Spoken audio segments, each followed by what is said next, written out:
এমন শাশুড়ি যদি হয় তাহলে কি সংসারে সুখ শান্তি আসে? বলুন তো? তার কাছে আমি একটা আবদার করেছিলাম। আর সে আমার সাথে কি করলো বা কেনই করলো সবকিছু থাকছে আজকের এই ব্লগে। সো আসসালামু আলাইকুম। সবাই কেমন আছেন? আশা করছি সবাই ভালো আছেন, সুস্থ আছেন। আমরা আলহামদুলিল্লাহ ভালো আছি।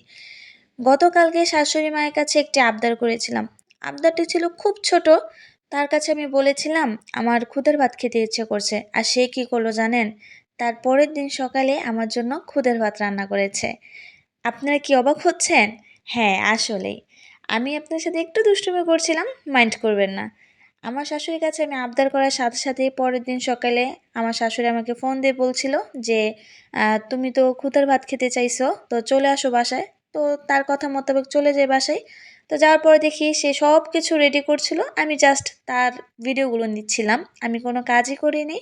সবকিছু আমার ননদ আর আমার শাশুড়ি মিলেই করেছে। এই রান্নাটা করার সময় শাশুড়ি মায়ের মনটা একটু খারাপ ছিল। কারণ তার এই রান্নাটা তার ছোট ছেলে খুবই পছন্দ করে। কারণ সে তো এখন আমাদের সাথে নেই, সে তো প্রবাসে আছে। এজন্য তার মনটা একটু খারাপ ছিল। তো এখন অনেকে ভাবতে পারেন যে সে প্রবাসে থাকে এজন্য কি আপনারা ভালো-মন্দ রান্না করেন না? হ্যাঁ, অবশ্যই করি। কিন্তু যেগুলো সে খেতে পছন্দ করে সেগুলো রান্না করলে দেখা যায় পরিবারের সবার মনটাই খারাপ হয়ে যায়। যে সে যদি এখন সাথে থাকতো তাহলে অনেক ভালো হতো। সে এই জিনিসটা অনেক পছন্দ করে। এরকম আরকি। তো যাই হোক মাকে যখন বলেছি মা আমার জন্য রান্নাটা করেছে। মাকে অনেক, অনেক ধন্যবাদ। সব শাশুড়িরা কিন্তু এক হয় না। কিছু, কিছু শাশুড়ি আছে যাদের মনটা খুবই নরম। আবার কিছু, কিছু শাশুড়ি মা আছে যারা একটু রাগী। তার মানে এই না যে তাদের মন নেই, তারা ভালোবাসতে জানে না। জিনিসটা এমন না। একটা কথা কি জানেন? যখন একটি মেয়ে আরেকটি নতুন ফ্যামিলিতে যায়, তখন তাকে তার ওই ফ্যামিলিকে আপন ভেবে নিতে হবে।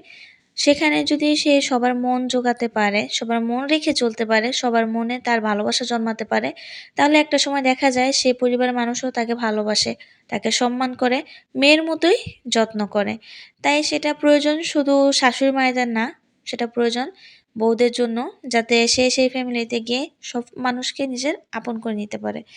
সো অনেক কথাই বলে ফেললাম। তো এই ছিল আজকের আয়োজন। ভিডিওটি ভালো লেগে থাকলে অবশ্যই লাইক, কমেন্ট, অ্যান্ড শেয়ার করে দিবেন। আল্লাহ হাফেজ।